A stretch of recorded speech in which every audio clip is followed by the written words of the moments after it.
en el equipo. Bueno, hoy tenemos entonces la última charla del año de APAE. Gentilmente contamos con la presencia de la doctora Estela Mares Valienzi y el doctor Agustín Leandro Folgueira, que van a desarrollar en dos partes la temática. Ellos después lo van a comentar cómo va a ser la estructura de la charla. Posteriormente, si hay preguntas, las vamos haciendo levantando la manito por medio del sistema que tiene Zoom, de solicitud de participación.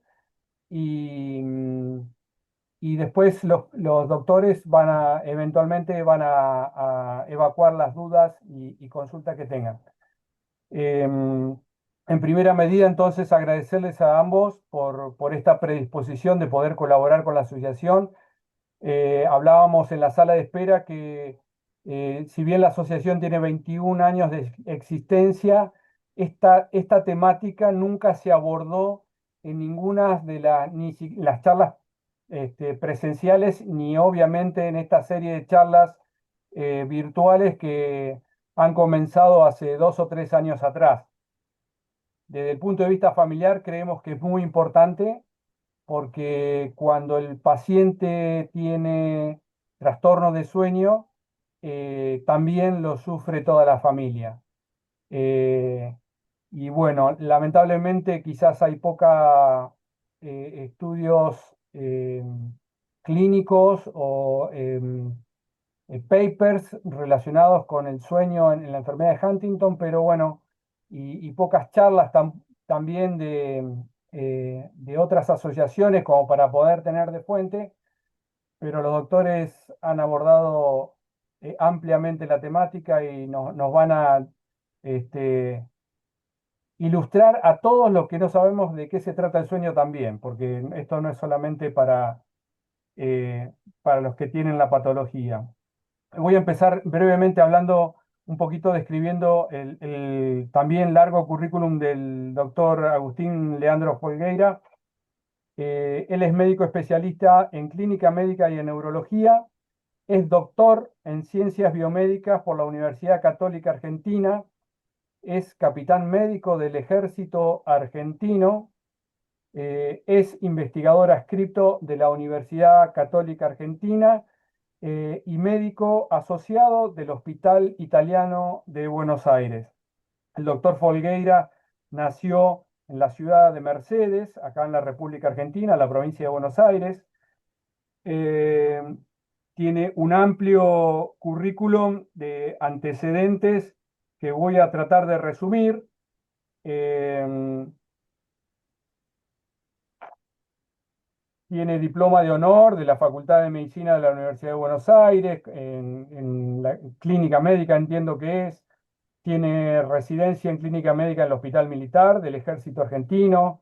Fue jefe de grupo de sanidad en la base antártica Belgrano 2 de la Antártida Argentina. Como carrera docente en la Facultad de Medicina de la Universidad de Buenos Aires. Hizo la residencia en el año 2015-2018, residencia de neurología en el Hospital Militar Central del Ejército. En el 2017 fue jefe de Grupo Sanidad del Cuartel General de Naciones Unidas en Chipre, sí, ONFICIP. Y bueno, otros antecedentes del ejercicio de la profesión.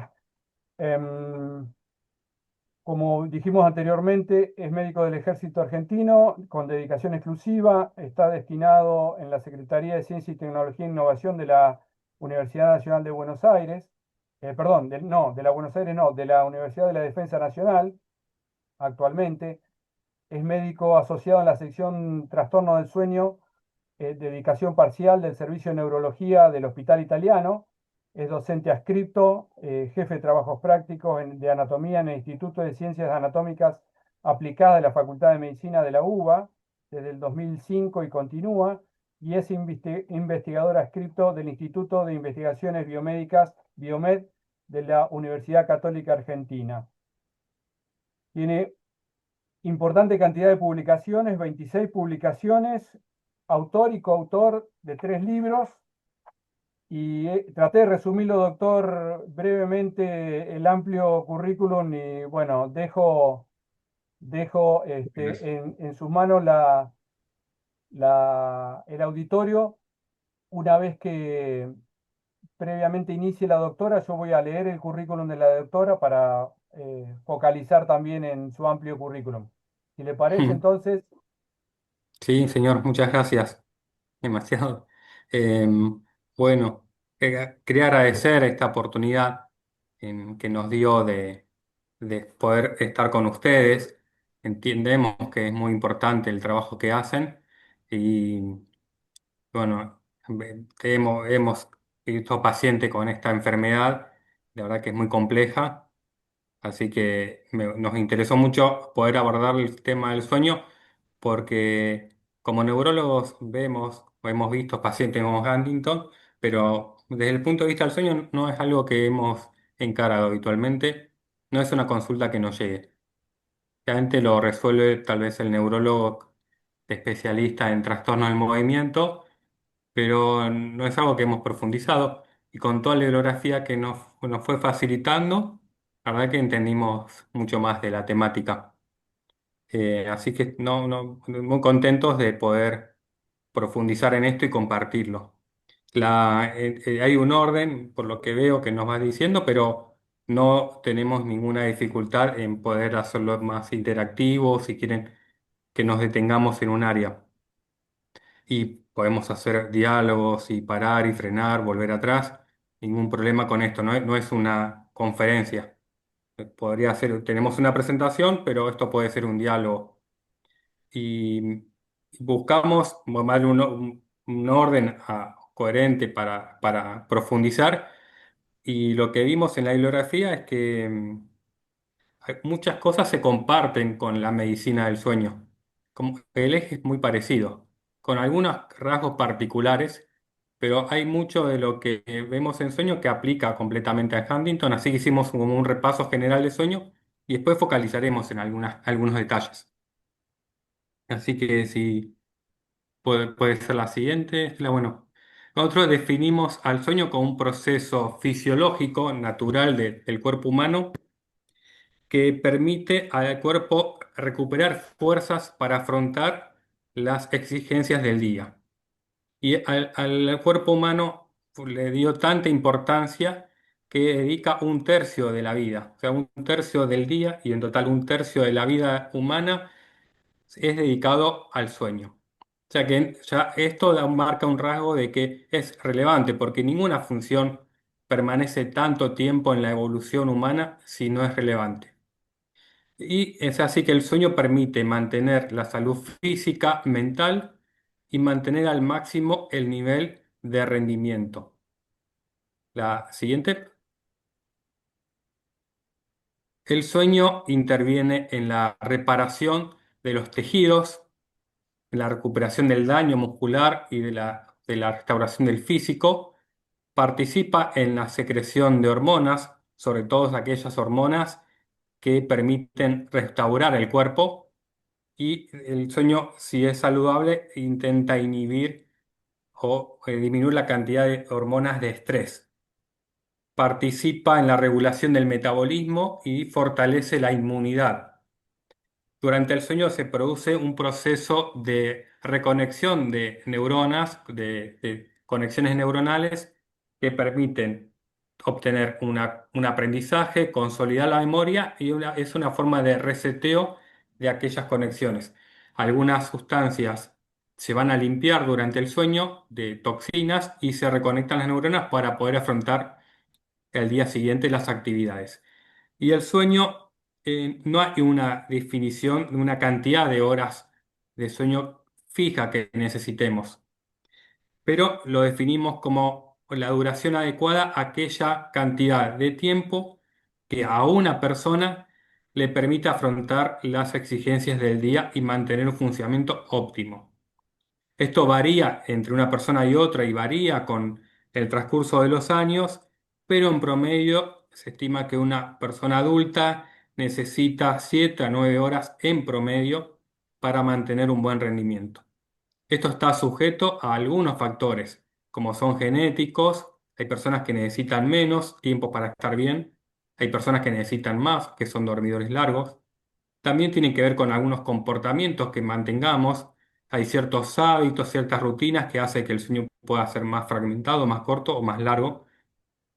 El ambiente donde dormimos y también se relaciona a la cantidad de tiempo de sueño previo y algunos factores del ambiente que regulan los ciclos del sueño, que vamos a ver ahora.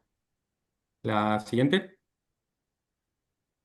Bueno, el sueño es una función que está regulada por un núcleo, un grupo de neuronas que están en una parte muy primitiva del cerebro. Es un grupito chiquito de neuronas que regula los ciclos de las funciones biológicas. Es decir, que el cuerpo humano tiene muchas funciones, pero esas funciones mantienen valores que se modifican durante el día. Por ejemplo, la presión arterial, la frecuencia cardíaca, la temperatura se mantiene en un cierto rango de valores, pero varían. Y esa variación es la que permite que el hombre se adapte mejor al ambiente. Esto está determinada por la evolución humana. El planeta Tierra tiene un eje que hace que rota alrededor de su propio eje y así que determina que hay momentos del día, hay momentos donde hay luz solar y momentos donde el planeta gira y hay oscuridad.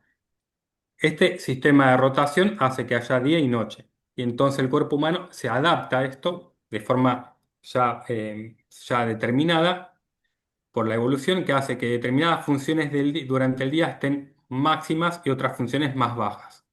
Si durante el día aumenta la presión arterial, la temperatura, el cortisol, todas aquellas situaciones que hagan que uno se tenga que adaptar al ambiente y poder ir a hacer alguna actividad física, están en su máximo nivel y durante la noche eso baja y se promueve el sueño. Es decir, que las funciones tienen un ciclo de 24 horas.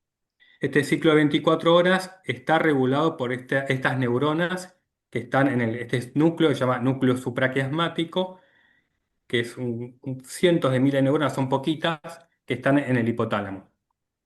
Esto regula porque para que el ritmo de las funciones y del sueño tenga 24 horas. El ritmo del sueño que es lo que más nos va a interesar porque, bueno, es la clase del sueño y porque es este grupito de neuronas el que va a estar afectado en algunas enfermedades y como estaba afectado en el Huntington. Una persona, si no tuviera un ritmo bien sincronizado por la luz solar o el ambiente, por ejemplo, una persona que tuviera que vivir en una cueva subterránea, en un lugar donde no hay exposición a la luz ambiental, o tuviera que estar en un lugar, una fábrica, pero un lugar muy encerrado mucho tiempo, no permite no permite la exposición a la luz oscuridad del ambiente. No como puede pasar en las zonas cercanas a los polos, donde hay noches muy largas o días muy largos, el cuerpo no está expuesto a la luz solar de forma adecuada. Y los ritmos biológicos de 24 horas, ellos se llaman ritmos circadianos, se van modificando y se alteran. Así que puede haber alteraciones del sueño por no tener una buena exposición a la luz solar y por una alteración este núcleo supraquiasmático. Y el sueño puede ser que inicie más tarde, que sea de una forma más fragmentada y que se va desregulando este ciclo de 24 horas. Bueno, bueno, ahora la que sigue, pero esto era como algo medio clave. Y estos ritmos circadianos determinan en qué momento una persona es más adecuada para hacer alguna actividad. Es decir, en qué momento aparece el sueño y en qué momento aparece la vigilia. Hay algunas modificaciones en las personas que hacen que determinados sujetos tengan alguna predisposición o alguna mayor adaptación a las horas del trabajo durante la mañana, que son esas personas bien matutinas, bien que se levantan muy tempranito, andan bien durante el día y se duermen muy temprano que a veces se los llama habitualmente alondras, y están aquellos que son muy nocturnos, que les gusta estar despierto de noche y dormirse tarde.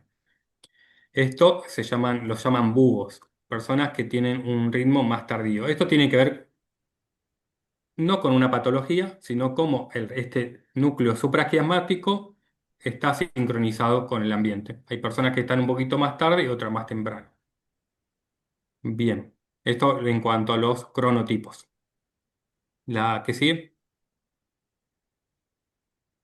Y en cuanto al sueño en sí, nosotros si queremos saber qué pasa durante el sueño, podemos hacer un registro con electrodos en la cabeza, que se llaman electroencefalograma, que mide las ondas de la actividad eléctrica de las neuronas de la corteza cerebral. Y si uno conecta a una persona durante toda la noche, desde el tiempo que se duerme, o sea, que una persona que inicia el sueño, puede ser que el sueño inicie más tarde, si es muy búho o muy alondras, si el sueño inicia muy temprano, pero cuando conectamos los electrodos y vemos qué pasa con la actividad eléctrica de las neuronas, vamos a ver cambios. Cambios en el tipo de ondas, como está en el gráfico de arriba a la izquierda. Esto lo podemos estudiar también en un hospital con una polisomnografía, que es un estudio de las características del sueño. Y nosotros podemos clasificar el sueño en diferentes etapas según la actividad eléctrica de las neuronas y algún otro parámetro. En general, todos empezamos en un momento de vigilia, empiezan las neuronas a ponerse un poquito más lentas y empieza a haber un sueño de transición para seguir con un sueño superficial. Después ingresamos en un sueño profundo y pasamos a un sueño REM, que está la barrita en rojo. Cada etapa de sueño tiene su particularidad. En general, estas etapas cumplen ciclos que duran alrededor de 60, de 90, 120 minutos, que se repiten durante la noche. Al principio estos ciclos tienen una mayor cantidad de sueño profundo, pero a lo largo de la noche estos ciclos tienen más sueño al final de la noche, más sueño REM y poco sueño profundo. Cuando hay poco sueño profundo, el sueño tiende a ser más fragmentado y más ligero, porque hay más sueño superficial que están en color verde. Eso explica por qué en general muchas personas tienden a tener más despertares después de las 3 de la mañana, porque el sueño es más superficial. El sueño que dijimos empezaba de sueño de transición, sueño sí ligero y sueño profundo. Cuando llegamos a un sueño profundo, en el cuerpo se produce la máxima recuperación física y mental. Es una etapa de sueño profundo que sirve para recuperar el estado físico. Esto tiende a disminuir con el paso de los años y es favorecido por la actividad física. Y en el sueño REM, que dijimos que era en rojo, se procesan emociones y hay un tipo de aprendizaje también en la memoria. Se producen emociones, se procesan emociones y hay movimientos llamados de oculares rápidos. Los ojitos se mueven rápidos y el cuerpo está sin movimiento, está planchadito. Hay pérdida del tono muscular y puede haber algunas alteraciones. Lo clásico es que si haya una cuestión afectiva, como trastornos de ansiedad o depresión, podemos ver algún cambio en esta etapa de sueño y lo vemos en la polisomnografía. Después, cuando uno lee sobre aparatitos que registran el sueño, como los relojes que están muy de moda, que usamos, o los anillos, bueno, son otro tipo de estudios. Son estudios, y hay algunos que vimos que nos pasó con algún tipo de estudio parecido, algún tipo de aparatito parecido a esto, que en pacientes con Huntington. Y lo interesante de estos aparatitos es que pueden registrar el tiempo de sueño de forma prolongada, durante muchos días, semanas o meses. Pero no analiza la estructura del sueño, ni si hay sueño profundo, ¿no? Por más que algunos digan, tenga un algoritmo que dice, bueno, tanto profundo dormiste, bueno, en realidad los aparatos son sensibles para detectar tiempo de sueño. No la estructura del sueño no la puede determinar un relojito, pero sirve para determinar, bueno, se durmió a tal hora, se despertó a tal hora, y en promedio los últimos semanas o meses, esta fue el tiempo de sueño. Es para eso. Y son relojitos que no son de uso médico, o sea que no reemplaza el estudio médico, es para tener una idea, para que todos tengamos una idea, bueno, a ver si estoy durmiendo mal, bien, si me estoy quedando corto con el tiempo de sueño porque estoy trabajando mucho. Está orientado a eso. Bueno, ahora sí, la que sigue. Bueno, nosotros hablamos de que el sueño es saludable cuando tiene estos tres requisitos. Tiene que ser un sueño de una duración adecuada, es decir, que dure en promedio 7 a 9 horas, por más que hay gente que duerme menos y se siente muy bien, hay gente que duerme más. Tiene que tener una continuidad, es decir, que haya la menor cantidad de interrupciones posibles, esto varía, y que tenga una regularidad, dijimos, de los horarios. Y tratar de que sea siempre a la misma hora, el tiempo de inicio del sueño y el fin del sueño. Y tratar de mantener estos tres requisitos para que el sueño sea saludable. Bueno, y la que sigue,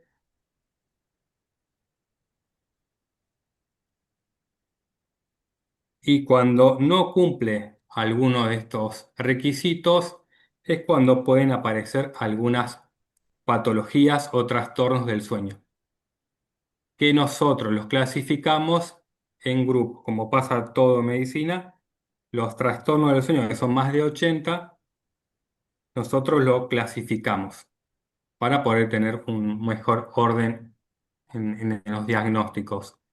Gente, hablamos de insomnio, que es esta dificultad para iniciar o mantener el sueño. Hablamos de trastornos respiratorios del sueño, es otro grupo que habitualmente lo definimos por apneas obstructivas del sueño, que es la segunda patología más frecuente del sueño, pero está muy relacionada al sobrepeso y también a obstrucciones de la vía aérea superior, muchas veces con el paso de los años, pero es un rasgo muy particular del sobrepeso. Hablamos de hipersomnias cuando hay una somnolencia excesiva durante el día.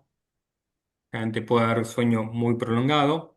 También hablamos de trastornos del ritmo circadiano cuando hay una alteración en los ritmos, es decir, la hora de inicio y fin de sueño.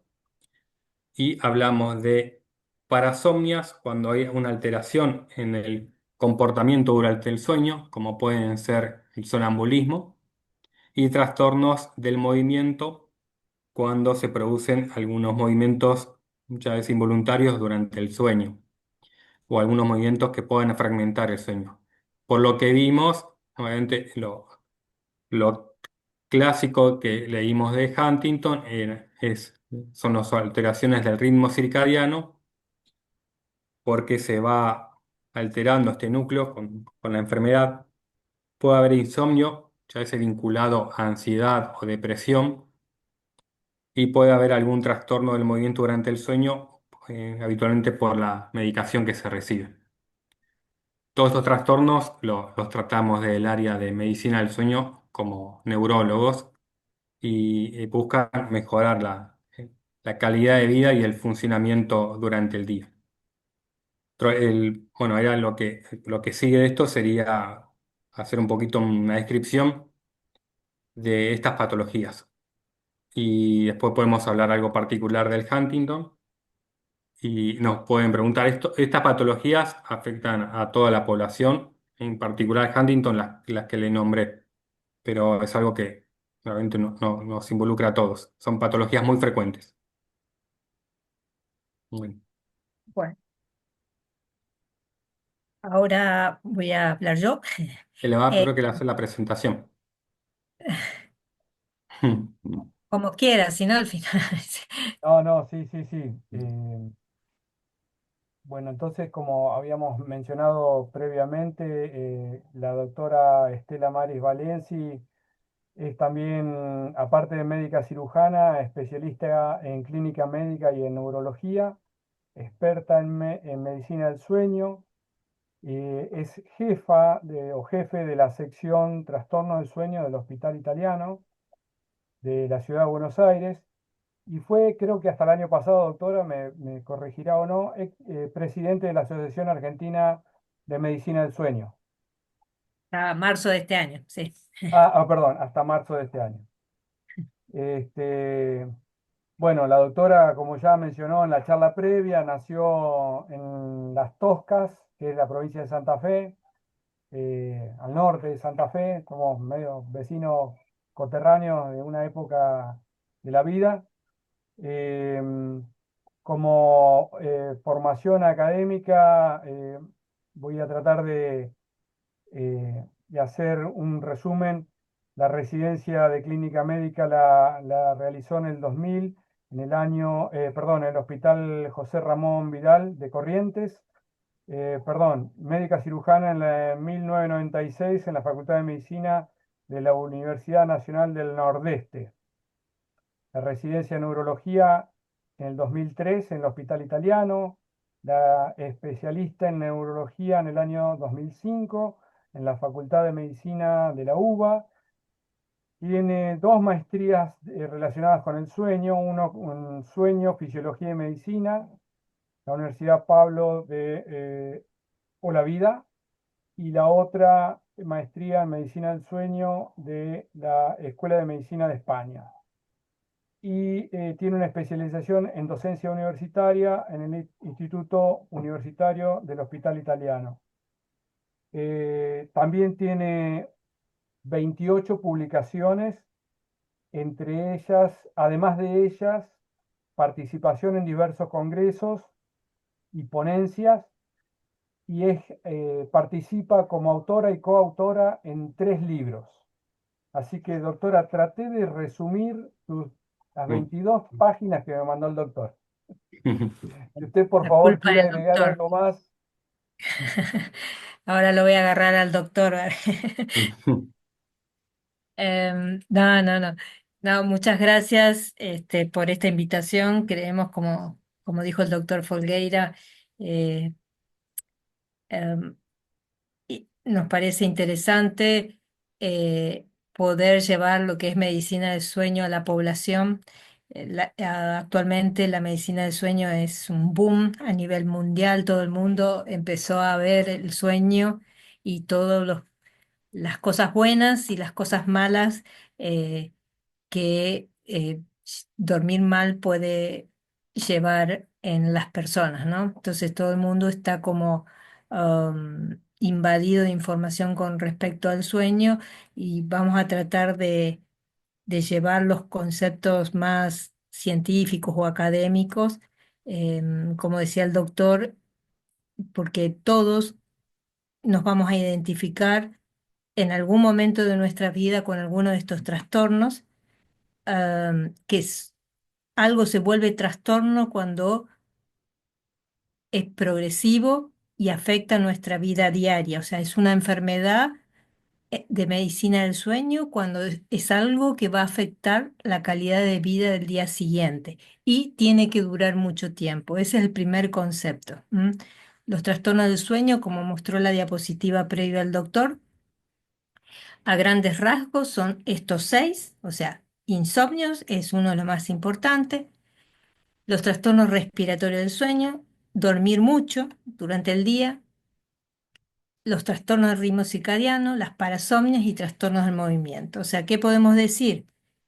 Los insomnios es dormir poco, esto es roncar y dejar de respirar, son los trastornos respiratorios a grandes rasgos. Hipersomnia es dormir demasiado, quejarse, no de bostezar y tener mucho sueño, sino dormirse, tener hipersomnia o somnolencia excesiva durante mucho tiempo.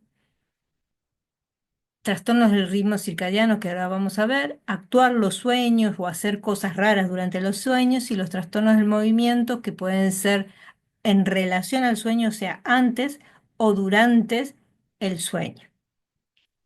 Entonces, los insomnios, como les dije, es un trastorno en menos. O sea, ¿de qué se quejan los pacientes?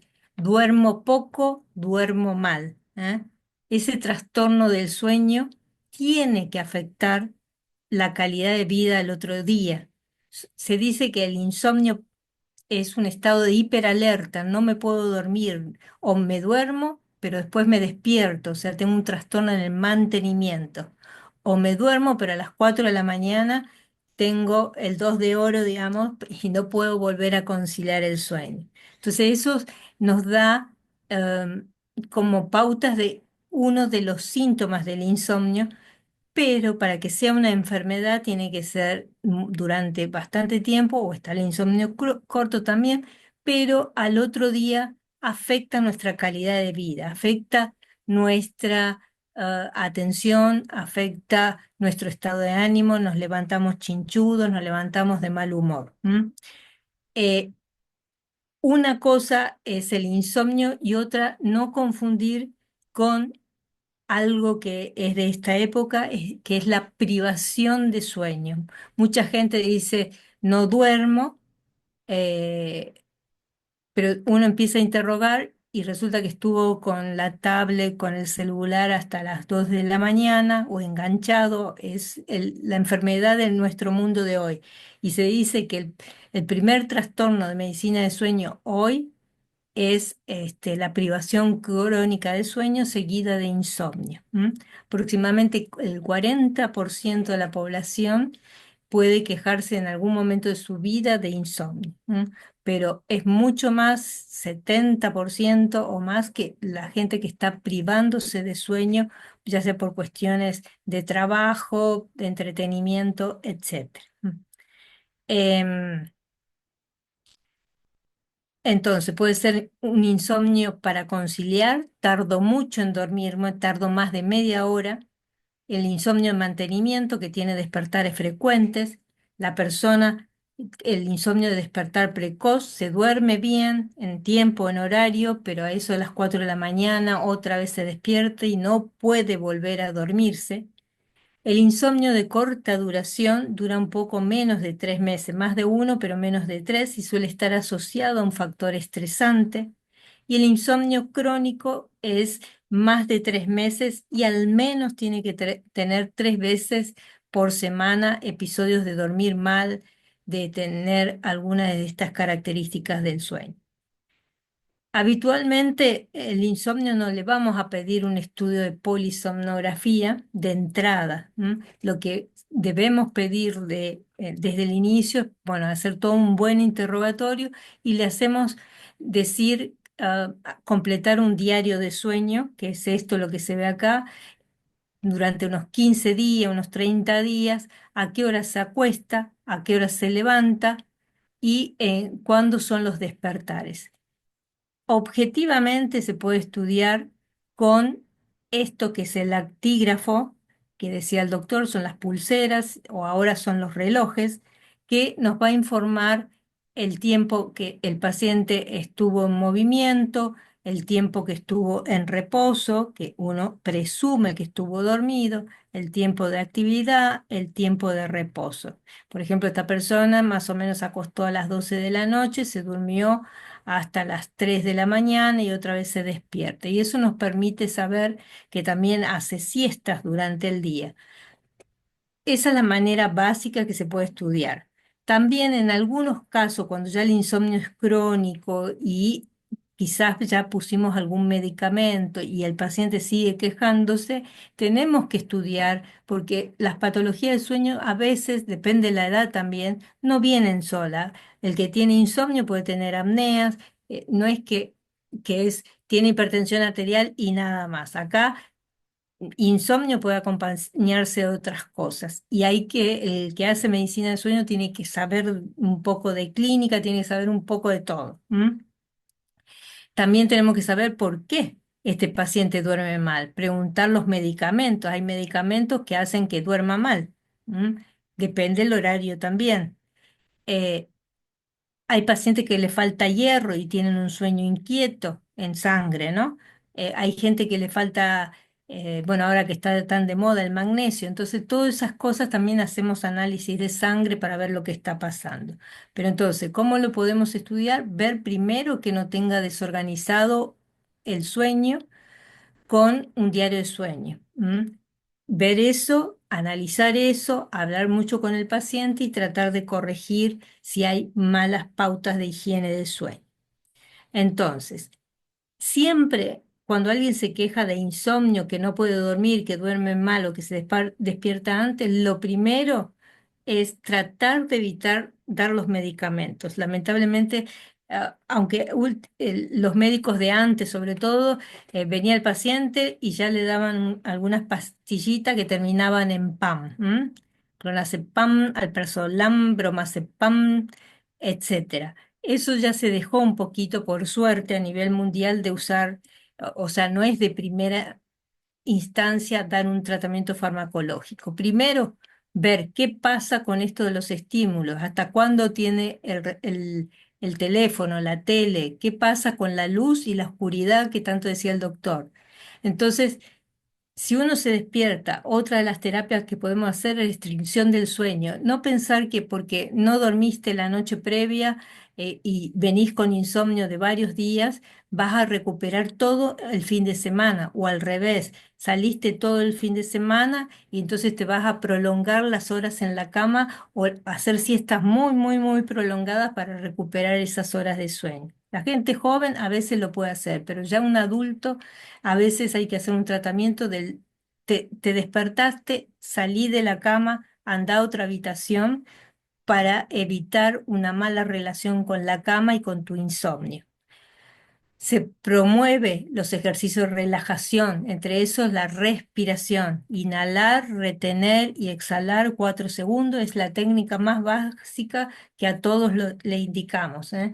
El famoso OM de antes, digamos, ahora es inhalar, retener y exhalar. Em, Eso puede ayudar a que nos relajemos más fácilmente. Se practica todo el día, no en el momento de acostarse. Educar sobre la higiene de sueño, promover buenos hábitos, relacionados con el sueño. Y hay una terapia cognitivo-conductual que son realizadas en diferentes instituciones y promovidas por psicólogos que ayudan un poco a juntar en cada sesión, habitualmente son 8 sesiones, a controlar todas estas cositas para que el paciente aprenda. O sea, es como unas clases, son 8 clases, podría decirse, en las cuales cada uno puede hablar de sus motivaciones, por qué no está durmiendo, e irse corrigiendo entre sí y corrigiéndose entre ellos. Acá hay un montón de otras cosas, evitar las siestas muy prolongadas, se permite hasta 30 minutos y como decía hoy el doctor, una de las cosas básicas para mejorar el sueño profundo, que es lo más importante de nuestro sueño para un montón de cosas, entre esas la limpieza de sustancias tóxicas en nuestro cerebro, es hacer ejercicio. Todos los días ejercicio, no necesariamente en un gimnasio, caminar, yo insisto en las caminatas, ¿eh? Sobre todo en horas de la mañana, eso va a profundizar el sueño, va a limpiar nuestro cerebro de sustancias tóxicas y va a fomentar un tipo de memoria, etcétera, etcétera.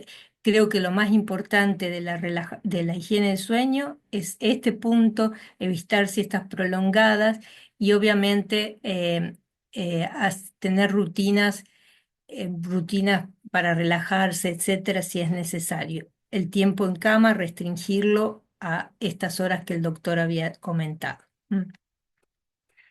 Entonces, cambios en los hábitos de sueño es fundamental para alguien con insomnio y si no funciona con eso, muchas veces ayudamos con tratamiento no farmacológico y ahí podemos empezar con algunos tipos de fármacos en tercera instancia, digamos. Empezamos a veces con melatonina en nuestra institución, por lo menos, sobre todo porque vemos población eh, gerontes y si no, en última instancia, si se acompaña de otras cosas, de síntomas de depresión, tratamos de dar otras cosas. Dormir mal 2 años, tener insomnio crónico durante 2 años, favorece síntomas de depresión. ¿M? Y muchos de nuestros pacientes a veces vienen con depresión y desarrollan insomnio, pero la gran mayoría pueden tener como primera manifestación el insomnio. Y esto es importante en Huntington, como vamos a ver. Cuanto a los trastornos respiratorios del sueño, como el doctor decía, hay algo que se llama apneas, que como vemos acá, esta es la respiración normal, pasa el aire por la vía aérea. En este caso hay un colapso detrás de la lengua, se cierra esa vía y habitualmente eso se manifiesta por una pausa respiratoria en los estudios que hacemos. Cuando se desobstruye, porque se obstruye y se desobstruye esa vía aérea mientras estamos dormidos y sobre todo boca arriba, se produce el ronquido. Son la mayoría de las apneas. Hacen y 2, 3, 4, 5, 6, 7, 8, 9, 10, deja de respirar. ¿M? Y después y se puede mover todo. Habitualmente es más común en los varones. Entonces, eso ¿en qué repercute? En un montón de cosas. Hace que duelas la cabeza, al día siguiente, a la mañana, a las 10 de la mañana ese dolor de cabeza se va, hace que tenga hipertensión arterial durante la noche, hace que tenga sueño y choque cuando es demasiada la cantidad de apneas, hace que se levante 3 veces, 2, 3 veces a orinar, y esto acontece sobre todo cuando está boca arriba. Acá tenemos una serie de síntomas. Hay síntomas nocturnos, que principalmente los ronquidos y las apneas, y fragmenta el sueño. Y de día, ¿qué tiene? Dificultad en la concentración, están más irritables, se duermen de día, tienen somnolencia, disminución de la libido. En las mujeres posmenopáusicas lo solemos ver mucho más en cuanto a las mujeres, pero los hombres son los que se llevan la premiación en esto, sobre todo los primeros años, y después de los 60 años, casi todos las personas. Todo a que lleva hipertensión, aterosclerosis, ve un montón de enfermedades. Actualmente, por suerte, la medicina cada vez está investigando cómo dormimos y qué pasa con las apneas durante el sueño. Fíjense lo que puede llevar a producir ACV, infarto de miocardio. Acá, como siempre decimos nosotros que hacemos sueño, llegamos tarde. Nadie se dio cuenta que este paciente estaba gordito, estaba obeso y roncaba mucho de noche. ¿Mm? Entonces, estudiar eso, estudiar antes de que acontezcan todas estas alteraciones. Acá se ve, esto es desde el punto de vista de la polisomnografía, esto es la pausa respiratoria y hay un esfuerzo respiratorio, y esto es una hipopnea. Apnea es el cierre total, como se ve en esta imagen, de la vía aérea, colapso total, la lengua es como que se va hacia atrás y hay un agujerito que se llama orofaringe que colapsa, y en la hipopnea es un cierre parcial de la vía aérea. ¿Se trata con fármacos? No, pero tenemos que tratar de evitar tomar fármacos que relajen la vía aérea, porque si no, más van a hacer los ronquidos. Todas esas drogas que terminan en PAM, en lo posible, tratar de evitarlas. A veces, si alguien tiene un trastorno de ansiedad, y bueno, tiene que tomarlo, pero tenemos que recomendar que duerma de costado. La terapia posicional es muy importante. Tratemos siempre de dormir en decúbito lateral, se llama, ya sea el costado derecho o el costado izquierdo. Muchos aconsejan el costado izquierdo.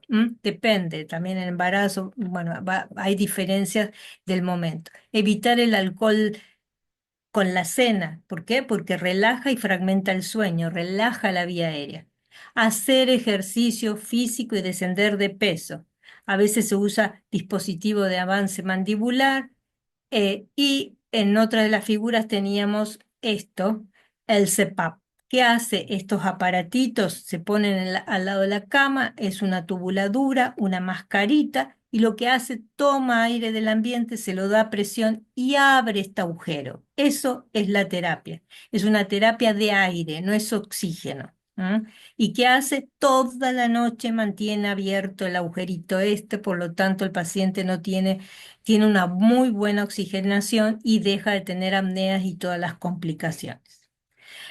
La otra patología que dijimos, la tercera en trastorno del sueño, es dormir demasiado. Eso se llama hipersomnia. Cuando uno tiene somnolencia excesiva durante el día, tenemos hipersomnia.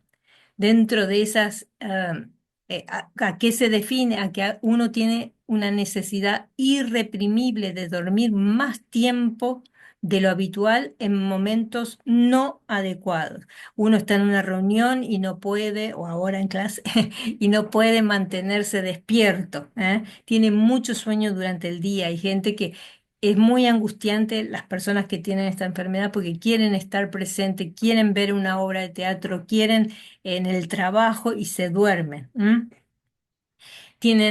Hay que diferenciar de fatiga. Una cosa es fatiga, uy, que estoy cansado, que no tengo batería para hacer las cosas. Hay que diferenciar de depresión. A veces la gente que está deprimida tampoco tiene fuerza o energía para asumir el día y tiene un poquito más de sueño. Pero las hipersomnias es realmente dormirse en momentos no adecuados. ¿Quién es el prototipo? Hay una enfermedad muy rara que se llama narcolepsia. ¿En qué consiste una enfermedad que el 100% de las personas la queja es que se duermen de día? Están en el trabajo y no pueden mantenerse, incluso están manejando o ante una emoción. ¿eh? Acá vemos que tienen cataplejía, o sea, se ríen de algo o le contaron algo emocionante, habitualmente cosas lindas, y el paciente va cayendo y rebotando sobre sí mismo, o sea, no se puede mantener eh, despierto. Ahí está cayendo, cae paulatinamente, nunca se lastima porque van rebotando y van cayendo despacio, y estos pacientes se duermen segundos. ¿Por qué? Porque se entró en su vigilia lo que se llama el sueño REM. Entonces tuvo una cataplejía. Tienen alucinaciones en el momento de acostarse o en el momento de despertarse. Siempre está caracterizado por una intrusión del sueño REM en su vigilia y trae muchos problemas. Suelen tener pesadillas, de noche duermen mal, duermen fragmentado. Este es el prototipo, pero como les digo, es una enfermedad muy, muy rara. La otra patología que dijimos, que es una de las más importantes, es sueño insuficiente, dormir pocas horas, pero por una cuestión de que tenemos que resolver problemas, tenemos que trabajar mucho. Todo eso lleva a que las personas tengan microsueños. Están en el trabajo y no pueden responder, no pueden sortear obstáculos, cabecean. Bostezos. Bueno, en las clases van a haber muchos, o ahora depende del horario, que tienen esto. Obviamente hay que ver cuántas horas duermen y si pueden mejorar la cantidad de horas de sueño, obviamente no van a producirse estos microsueños. Donde los vemos y es peligroso, mucha gente que sale, estuvo trabajando toda la noche, a veces tienen o va en moto por la ruta después de trabajar de noche, muchas veces esos microsueños son momentos que puede tener un accidente. Por eso insistimos en una buena calidad de sueño. ¿Cuál es la otra patología? Trastornos del ritmo circadiano. El doctor ya habló que nuestro cerebro está sincronizado 24 horas y ¿cuál es el principal sincronizador a nivel externo? La luz y la oscuridad. La luz nos despierta, la oscuridad nos indica. La melatonina se tiene que producir, es la hormona de la noche. Y eso es muy importante para la enfermedad de Huntington, que tienen un problema en esa regulación, en ese núcleo que decía el doctor que está en el hipotálamo, que se llama núcleo supraquiasmático. ¿Y cuáles son las patologías del ritmo circadiano? Este es un señor que se acostó, se durmió a los 5 minutos, menos de 30, y después se despertó a las 6, 7 horas. La otra patología es el retraso de fase. ¿Qué quiere decir de eso? Se puede acostar temprano, pero se duerme mucho más tarde. ¿Cuándo ocurre eso en los adolescentes? Los adolescentes tienen una secreción entre varias cosas, los malos hábitos, esto de estar continuamente con celular, computadora, etcétera, pero también los adolescentes, la secreción de la melatonina es un poquitito más tarde. Y después tenemos esto, el avance de fase, los abuelos. Los abuelos se acuestan a las 9 de la noche y se duermen ya a las 9 de la noche y después a las 4 de la mañana ya no saben qué hacer. Dicen, no, pero a las 5 de la mañana, ¿qué voy a hacer? Pero se acostaron y se durmieron a las 9 de la noche. Entonces, cada edad también tiene sus problemas ritmos circadianos y hay que corregirlos.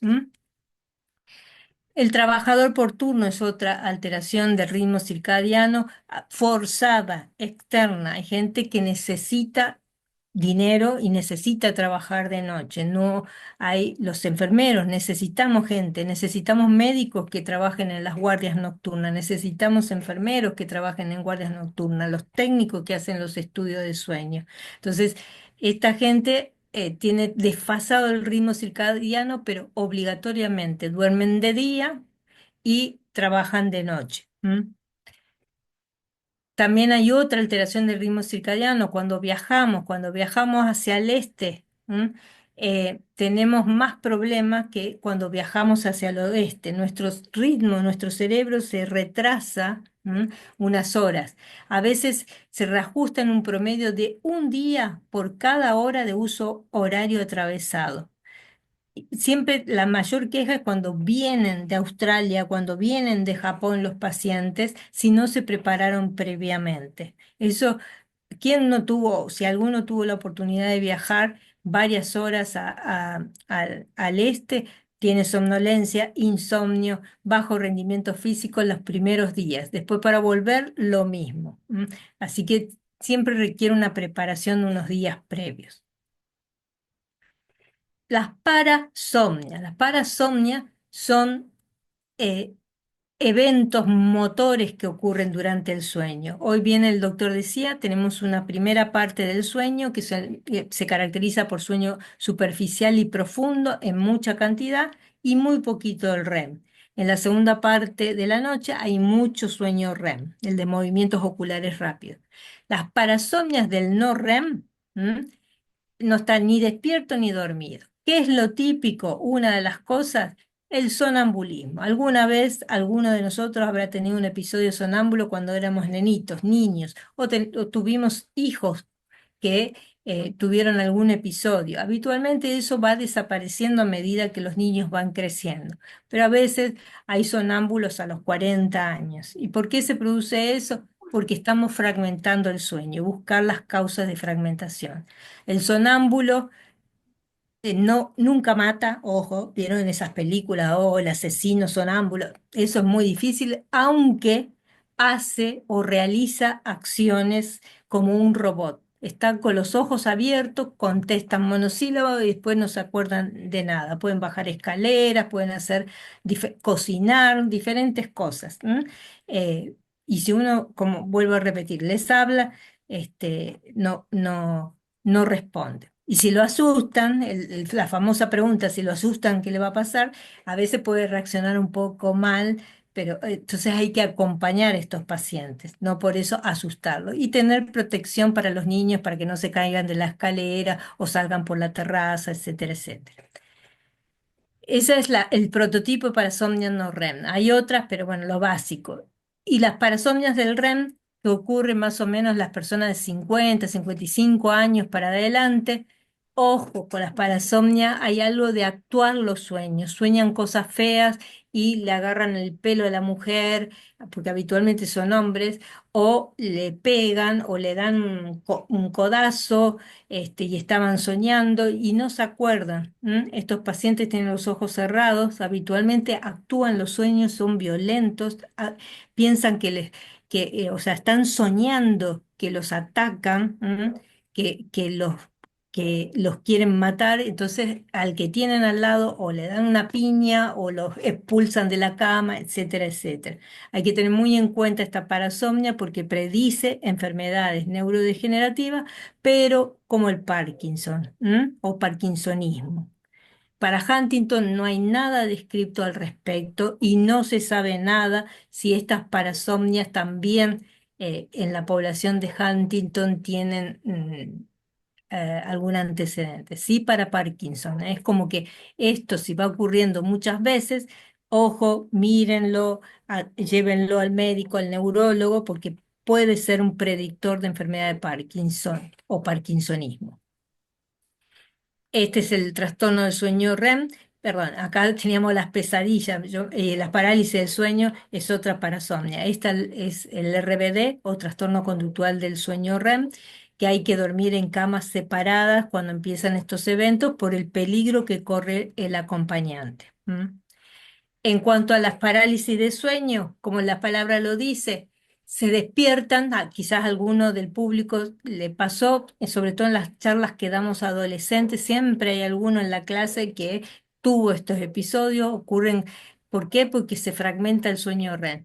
Se despiertan, tienen los ojos abiertos, están vigiles, pero el cuerpo está paralizado, por eso es parálisis del sueño. No quieren gritar, no pueden.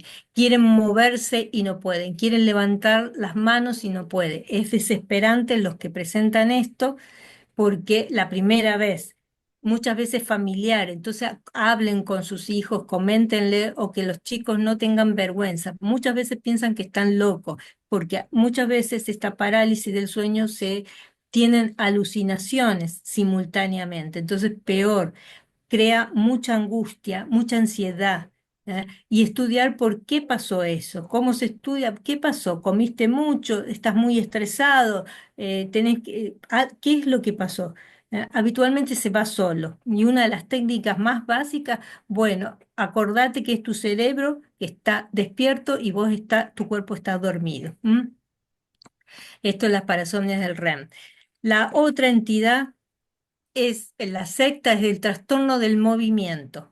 Dentro de eso, ¿de qué hablamos? Algo bastante común, sobre todo en mujeres, que es el síndrome de piernas inquietas. ¿En qué consiste?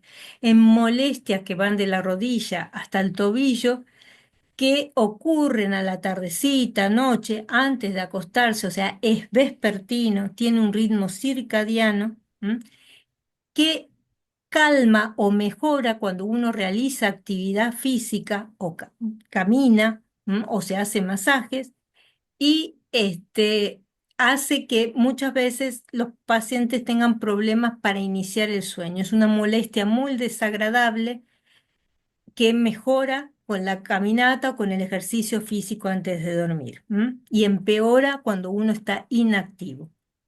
Es La habitual. medicación, podría decir, ¿de qué medicación la aumenta? Que a Ah, veces por ahí tomamos de esa o alguno, sí, uno hay está muchos. tomando. Exactamente, por eso hoy hacíamos los horarios de los medicamentos. Hay muchos medicamentos que pueden empeorar esto. A veces los medicamentos para el colesterol pueden empeorar esto. A veces los antidepresivos que se dan de noche pueden empeorar esto. Entonces hay que tener muy en cuenta y hacer siempre análisis de sangre para ver el perfil férrico, el magnesio. En los niños tienen esto y que lo van a expresar con sus propias palabras y a veces piensan que son inquietud o niños molestos, tienen déficit de atención. Bueno, estudienlo, estudien los pediatras si no, o hablen con los padres, los pediatras para ver si tienen estas molestias que los niños a veces dicen, no se pueden quedar quietos. A la tardecita, noche, todo el día están hiperactivos, de noche patean, las sábanas aparecen revueltas. Y preguntar siempre, como decía el doctor, la medicación. Si uno analiza, tienen movimientos, se asocia ese síndrome de piernas inquietas a una enfermedad que se llama enfermedad por movimientos periódicos de piernas, que eso la única manera de diagnosticar es por polisomnografía. Consiste en movimientos de los pies, a veces solamente la dorsiflexión, o sea, hay este movimiento del dedo gordo del pie que se repite, se repite, se repite varias veces durante la noche y consideramos patológico cuando son más de 5 en los niños y más de 15 en las personas. Cada movimiento que se produce micro despertares del sueño y un sueño no reparador y aumenta la presión arterial un poco de noche también. O sea, no es todo apneas y ronquidos, sino también estudiemos si la persona no tiene movimientos periódicos de pierna. Esta enfermedad, mm, prácticamente esta enfermedad, ni el acompañante ni el paciente se da cuenta, a menos que se asocie en el 80% de los casos con el síndrome de piernas inquietas. En los niños, ¿qué podemos ver? Que están desplazadas las sábanas o aparecen las sábanas en el piso. Y en los pacientes dementes también, que muchas veces no saben expresarse, están inquietos, mueven las sábanas, así como los niños, lo mismo pasa. Tienen un sueño inquieto de noche, dan vuelta para acá, para allá. Rompen las sábanas, etcétera. ¿Por qué? Porque pueden tener este síndrome. Y es muy común a partir de los 80 años de edad, 79, 80. Entonces, esto salió recientemente. que dentro de los pilares de cómo mantener una vida saludable, comer saludable, la actividad física, no fumar, controlar el peso, controlar el colesterol, controlar el azúcar, controlar la presión arterial para ser sanos y fuertes, pusieron hace poquito dormir bien. Entonces son los 8 esenciales de la vida. Todo esto adquirió gran importancia en este último tiempo, dormir bien, tener una buena calidad de sueño. Y ahora pasamos a qué pasa en la enfermedad de Huntington. No sé si quieren hacer alguna pregunta mientras tanto o pasamos directamente a qué se pudo estudiar en la enfermedad de Huntington.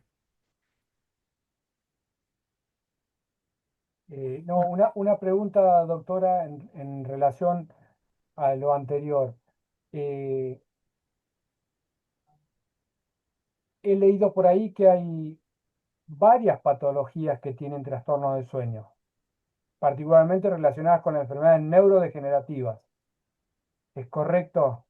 Este, Alzheimer, Parkinson y alguna otra. ¿Eso eh, se debe a particularidades de cada patología? Sí, como predictores, por ejemplo, de parkinsonismo, porque no es solamente Parkinson, sino bueno, esas enfermedades neurodegenerativas que la resumimos con una palabra que se llama sinucleinopatías, es esto de actuar los sueños, a los 50 años, porque también los niños pueden estar actuando los sueños, pero a los 50 años, si uno empieza a soñar cosas muy violentas y empieza a actuar esos sueños violentamente, se cae de la cama, el paciente que viene porque se cayó de la cama, está a la guardia, pensar siempre o preguntar si estaba soñando, ¿eh? O que la lastimó a la mujer. Muchas veces, como dije antes, son los varones que actúan violentamente en los sueños y las mujeres, la manera de actuar, hablamos hasta de noche, hablamos y después no nos acordamos nada. Podemos tener sueños angustiantes o pesadillas como predictor de enfermedades neurodegenerativas. Pero eso es una de las cosas, de la sinucleinopatía es un predictor. Hasta 15 años antes pueden tener esto de actuar los sueños. ¿M? Y si uno empieza a interrogar, siempre tienen algo de eso. En cuanto al Alzheimer, lo que se está viendo es, bueno, ver, este paciente roncaba, tenía apneas, o ya estaba teniendo algún problema, por ejemplo, alteración del ritmo circadiano, o limpiaba mal su cerebro, no tenía sueño profundo. ¿Por qué? Porque el linfático, que es un líquido que se va limpiando de noche, limpia, que tenemos todo el día, tenemos el linfático, pero de noche funciona mucho mejor, limpia unas sustancias tóxicas. Entonces, dormir mal, tener insomnio, mantenimiento, buscar por qué se tiene insomnio, mantenimiento, también van un poco como atados, aunque no se demostró asociación específica, todo esto predispone a que vayamos a tener alteraciones cognitivas, entre eso el Alzheimer. Después, ¿qué más? Acá después vamos a hablar de Huntington. ¿Qué se encontró antes de que se desarrolle Huntington? Eso es lo interesante de las investigaciones que se están haciendo en sueño. Por eso insistimos, tratemos de tener buena calidad de sueño, buscar todos los factores habidos y por haber para mejorar la calidad de sueño de las personas. Eh, Obviamente, si uno tiene sonambulismo en la infancia, no preguntar si en la adultez vuelve a tener sonambulismo, qué es lo que está pasando. Eh, Esclerosis múltiple. Esclerosis múltiple se asocia muchas veces a enfermedad por movimientos periódicos de pierna, a síndrome de piernas inquietas, o se puede confundir. Capaz que tiene unas molestias, justo hoy hicimos un estudio, unas molestias en las piernas o en los brazos que a veces quizás lo confundieron con síndrome de piernas inquietas y era una esclerosis múltiple, cosas así. ¿Y qué medicamentos toma el paciente? Siempre preguntar eso y en qué horarios.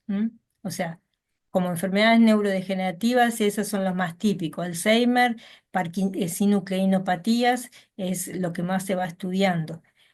Los viejitos con Alzheimer, por ejemplo, se duermen diferentes horas del día, también tienen alteración del ritmo circadiano. A la tarde se vuelven más loquitos, digamos, hacen brotes como psicóticos y empiezan a moverse y a estar muy inquietos y desorientados. Todo todas las patologías neurodegenerativas, es apasionante el estudio porque todas tienen alguna manifestación eh, desde el punto de vista del sueño. Todas, prácticamente todas. Bueno, en cuanto a las alteraciones del ritmo circadiano, y acá vamos a hacer en conjunto con el doctor, ¿qué es lo que se ha visto en el Huntington?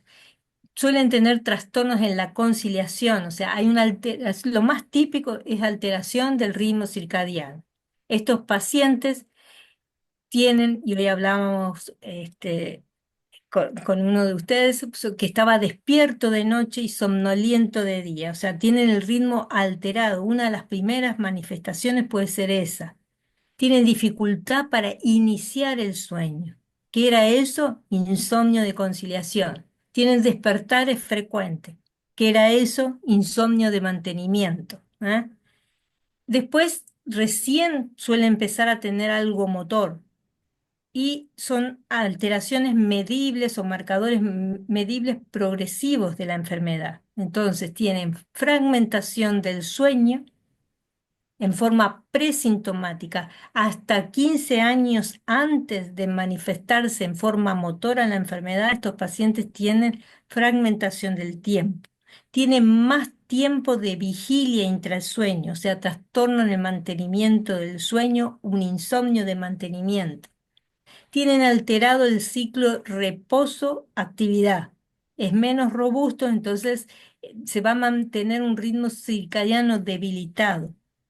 Y obviamente a medida que se acerca el diagnóstico de la enfermedad, van a estar peor estos pacientes. ¿Y a qué se debe esto? A una disfunción de la melatonina. Mm. ¿Qué es lo que pasa? No funciona correctamente y encima que no funciona correctamente, hay menos producción de melatonina en estas personas. Desde 15 años antes empieza este trastorno. Por lo tanto, a veces se retrasa más de media hora o mucho más en el inicio de la secreción. La melatonina tiene un pico de producción que es aproximadamente a las 22 horas. Por eso decimos que es la hormona de la oscuridad.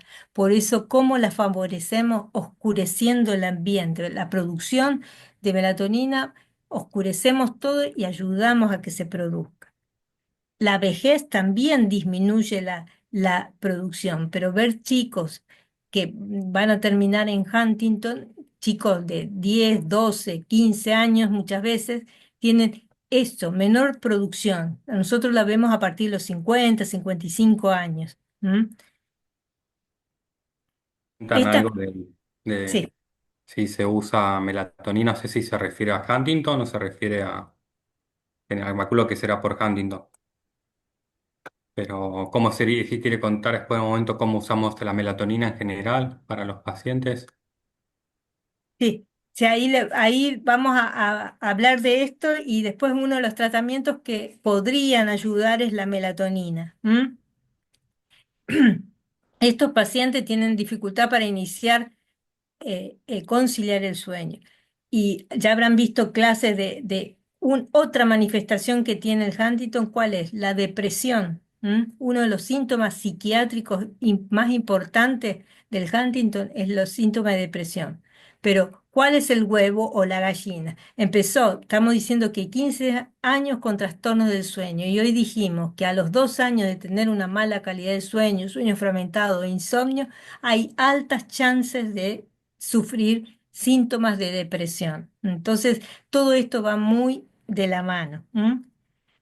Em, Acá está hasta 15 años antes del diagnóstico motor. ¿Qué es lo que pasa? Hay una disfunción en esas neuronas que decía el doctor en el cerebro.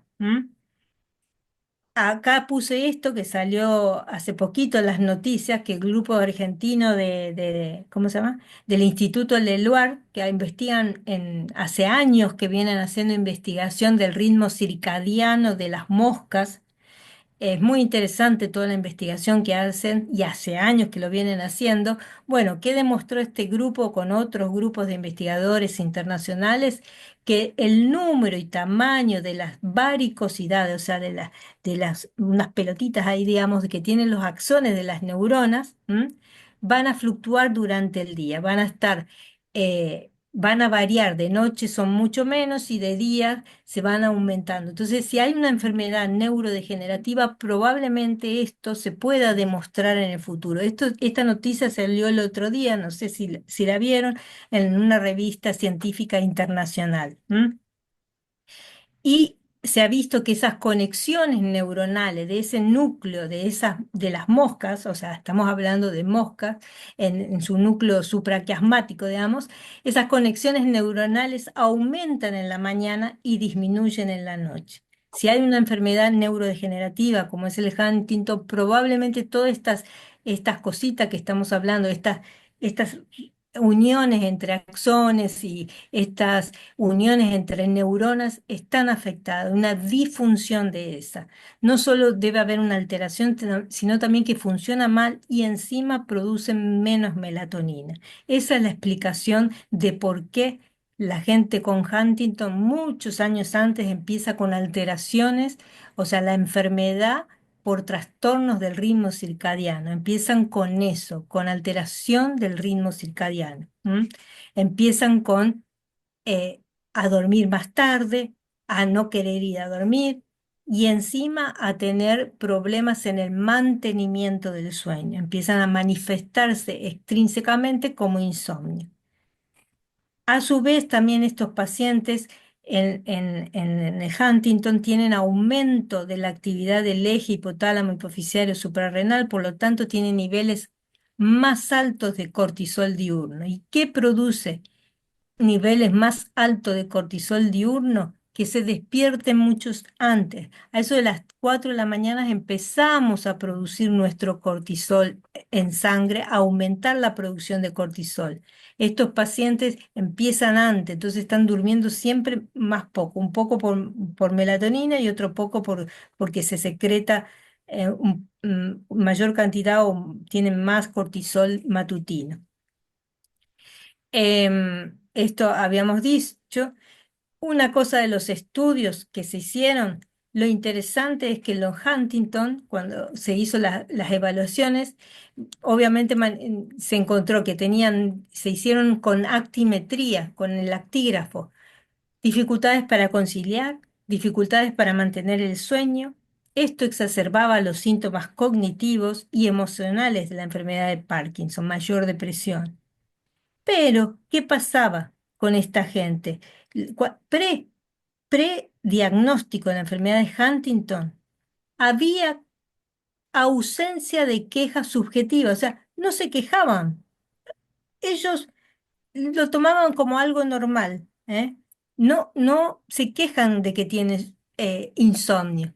Sí, los cuidadores son los que sufren esto, porque el paciente a la noche probablemente esté totalmente despierto de noche y uno quiere dormir porque al otro día tiene que ir al trabajo. Los cuidadores sufren mucho esto porque los pacientes con Huntington suelen dormir de día, si es que duermen más o menos y fragmentados, pero de noche no. ¿M? Esto, algo parecido pasa en Alzheimer. Los Alzheimer también se despiertan, pero tienen otro tipo. Como decíamos al principio, se acuestan temprano, se levantan temprano y a las 4 de la mañana están despertando a todo el mundo. ¿Eh?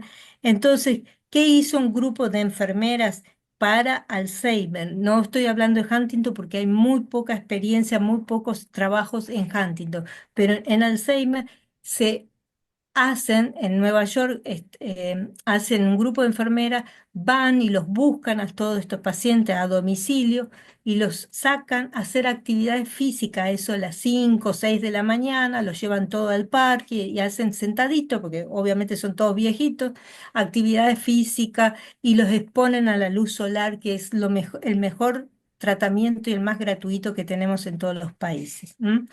Siempre favorecer el ritmo circadiano para ayudar a la secreción de melatonina. Mucha luz de día, mucha oscuridad de noche.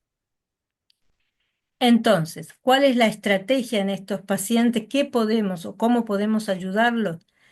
Higiene del sueño, un poco ya lo vimos, modificando el estilo de vida, pero sobre todo eso, mucha luz de día, actividad física de día y oscuridad de noche. Mantener horarios regulares en la medida de posible.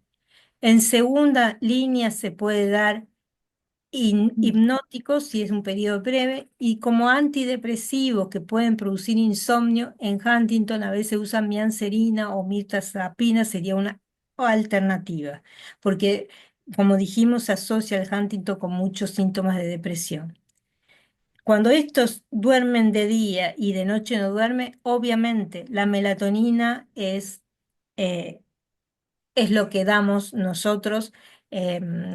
Como decía el doctor, no tenemos específicamente pacientes con Huntington, pero tenemos pacientes adultos mayores que melatonina nosotros usamos de 40, que es una dosis antioxidante, 40 a 100 miligramos. Y la verdad que no hemos tenido en nuestra experiencia a lo largo de algunos años, obvio que falta más experiencia, con esta dosis.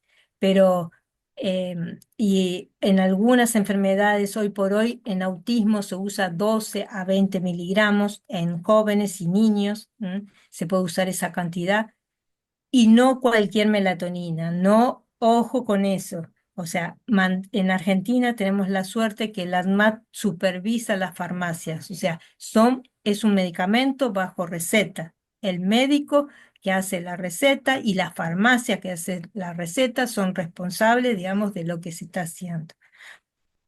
¿Hay melatonina de venta libre? Sí, puede servir y hay que ir titulando. Al principio, si son niños, 3 miligramos quizás es suficiente para ayudar a esa melatonina, pero a veces se necesitan. Estamos diciendo que hay una disfunción de la melatonina y hay poca secreción de melatonina, poca concentración de melatonina. Quizás necesitamos mandar a ser preparados y no cualquier farmacia, por esto que estoy diciendo, tiene que estar supervisadas por el ANMAT, tiene que ser lugares serios. No sé si querés decir algo, Agustín. Bueno, No, fue de melatonina, porque calculo que, medio que las preguntas pueden venir por este lado. Los artículos de Huntington hablan de la suplementación ya lo habla desde entrada. Sabemos que está afectada la producción 15 años antes de la instauración de la enfermedad y es alguna medicación natural, es muy bien tolerada en general, puede dar un dolor de cabeza, alguna pesadilla, pero en general es muy bien tolerada. Se toma habitualmente a la hora que inicia la producción natural, que es 9 10 de la noche, pero la melatonina estándar, la de venta libre, lo que tiene que durar poquito tiempo el efecto, porque el efecto que busca es regularizar el ciclo del sueño. Así que empieza a marcarle la noche al cuerpo para que pueda iniciar el sueño. Hay una melatonina de liberación prolongada que trata de simular la producción interna del cuerpo, que es una dosis más chiquitita, que hay alguna con receta o venta libre, que intenta simular la producción y dura un poquito más el efecto. Y la dosis la vamos regulando. Obviamente no está descrito ninguna dosis para Huntington, pero sí hablan de que se puede usar. No, la verdad que no conocemos si se está usando hoy en día, creeríamos que no se está indicada. Y nosotros las indicaciones para otras alteraciones, a veces lo usamos mucho con pacientes con demencias, usamos dosis muy altas de melatonina y tenemos muy buenos resultados. Son preparados que mandamos a hacer de una receta particular, en una receta que describe la preparado de melatonina y se manda a hacer a una farmacia como preparado magistral. Los precios pueden variar mucho porque obviamente no es una medicación que tenga alguna cobertura de ninguna obra social. Em, la melatonina, obviamente, ahí están las que vemos todos de venta libre en las farmacias, que obviamente no va a tener ningún descuento. Hay alguna de liberación prolongada que puede tener algún descuento, pero también es bastante cara. Y el preparado magistral no va a tener descuento. y es muy variable el precio, ¿no? Pero em, ese es más o menos el mecanismo que usamos para nosotros, para los pacientes, con demencias y algunas, bueno, otras patologías. Pero bueno, creo que demencia sería tal vez lo que más aplica a esto, lo más parecido. Exactamente. Y creo que es muy importante, o sea, sin el resto de higiene de sueño probablemente no funcione. O sea, acá tienen un montón de refuerzos no farmacológicos y sobre todo la higiene de sueño y reforzar el ritmo circadiano, mucha luz de día, actividad física de día para que de noche eso favorezca el sueño, ¿no? Eso para cualquier persona, pero bueno, sobre todo Huntington, Alzheimer, todas las enfermedades neurodegenerativas nos parece muy importante. ¿M? Perdón, pero la melatonina ayuda a regular el sueño cuando está afectado por una alteración en el ritmo circadiano o en el núcleo supraquiasmático, que eso puede verse en esto o con los años, no va a resolver si la dificultad para dormir es por ansiedad o depresión, posiblemente no vaya a encontrar ningún efecto. A veces muchas personas están con un cuadro de ansiedad, de estrés, preocupación y bueno, esto no va a resolver. Digamos. Mal no le va a hacer, pero no lo va a resolver. Exacto, puede ayudar, pero muchas veces se necesitan complementarios. Hay gente que si está cursando con depresión, tiene insomnio, se puede asociar la melatonina más la mirtazapina, estas drogas que dijimos recién. A veces no es solamente o dice, ah, no me hizo nada la melatonina. Quizá tiene otro trastorno y como sabemos que antioxidante ayuda, quizás no es suficiente, pero también hay que ayudar al ritmo circadiano de las personas también, ¿no? Mucha actividad de día, una vez que se toma la melatonina, que esté lo más oscuro el ambiente también para ayudar a que cumpla su función. Son muchas cosas en juego, ¿no? ¿Qué más? Bueno, acá hablamos de las intervenciones no farmacológicas. Este es uno de los trabajos que nos facilitaron en los estudios con actigrafía, que estuvimos hablando que la fragmentación del sueño es característica y es lo más objetivamente y tempranamente que se puede ver hasta 15 años previos. La duración y la eficiencia del sueño puede ser normales o comparadas con el grupo control y en este estudio los patrones de actividad y reposo estuvieron intactos y consolidados. Entonces, ¿qué tuvieron? ¿Qué observaron con este estudio? Que tenían un sueño muy fragmentado y aumento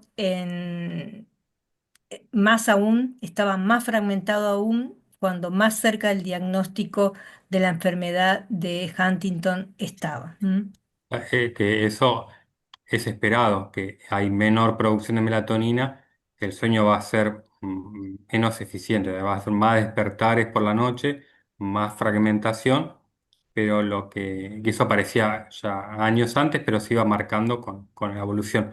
Pero lo interesante de este estudio es que lo marcaba como un marcador de avance de enfermedad, porque además de hacer la actigrafía, hacían cuestionarios de evaluación de sueño y las personas por ahí tenían un sueño muy fragmentado en la actigrafía, que eso lo podemos hacer nosotros, esos estudios los hacemos habitualmente, pero cuando hacían cuestionarios como que estaban perfectos, decían, no, yo duermo bien, descanso bien, me levanto bien, pero uno miraba el estudio en el trabajo y decía, pero es horrible el descanso, pero no había conciencia de esta alteración. Esa fue Es la característica de este estudio. menor conciencia de los síntomas. Entonces, como conclusión y para ir cerrando, la fragmentación del sueño es un rasgo temprano y prominente en el pre-enfermedad de Huntington. El sueño interrumpido es una característica de la enfermedad que aparece hasta 15 años antes del diagnóstico motor.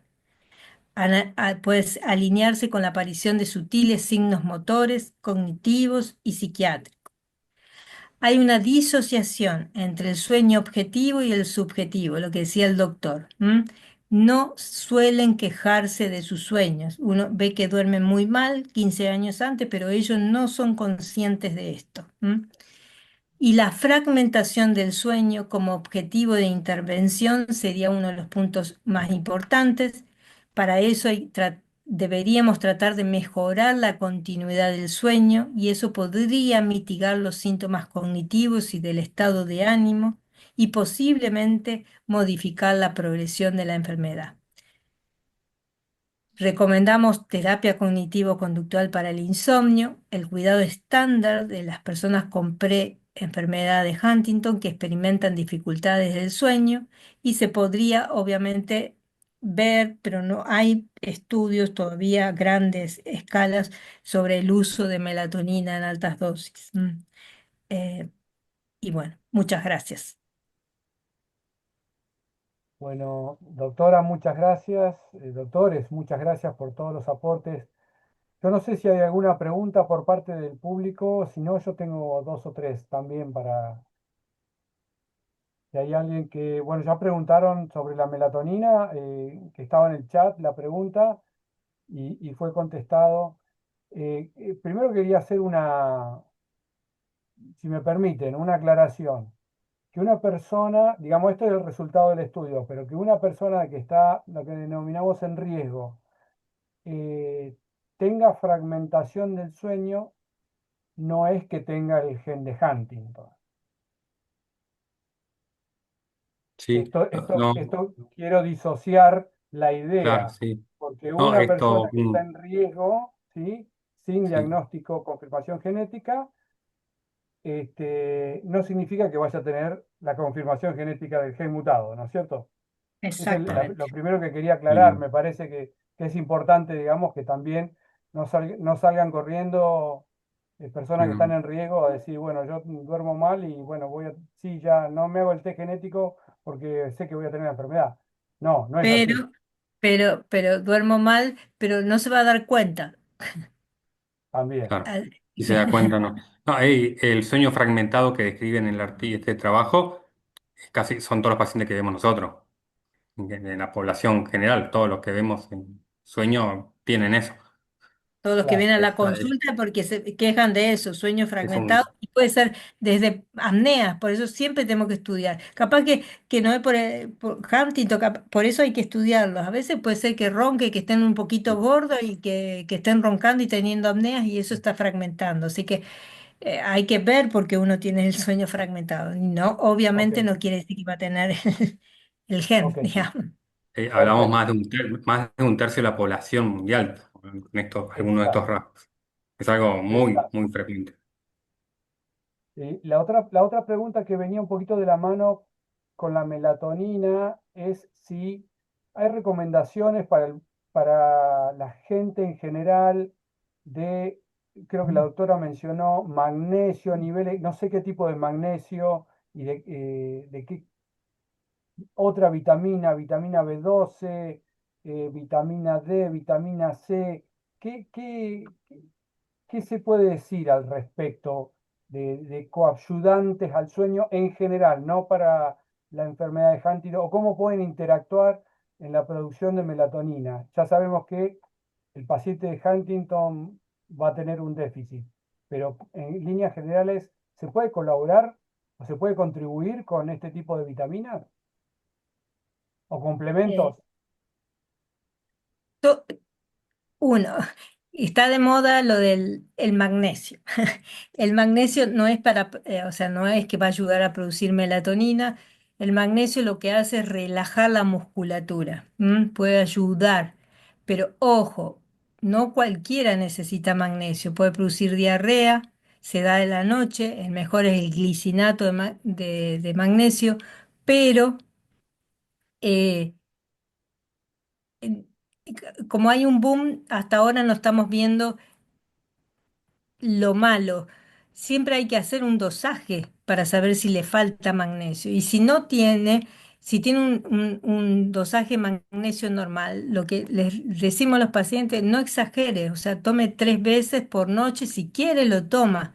O sea, ¿qué le puede hacer? Lo puede ayudar a relajarse un poquito. Pero ojo, cuide los riñones. También después va a tener que mirar que no. que no haya efectos colaterales. Producen diarrea algunos tipos de magnesio y si lo quiere tomar para el sueño, lo debe tomar antes de acostarse. Eso es el punto uno. Hola, Eh, hola, buenas el noches. perdón. No, no, termine, doctora, y después pasamos a las otras preguntas. Un Sí. segundito.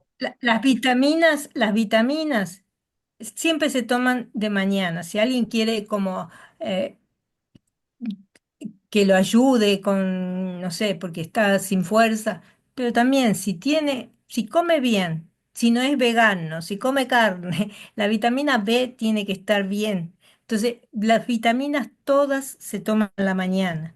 El magnesio, dijimos, a la noche antes de acostarse porque ayuda a relajar.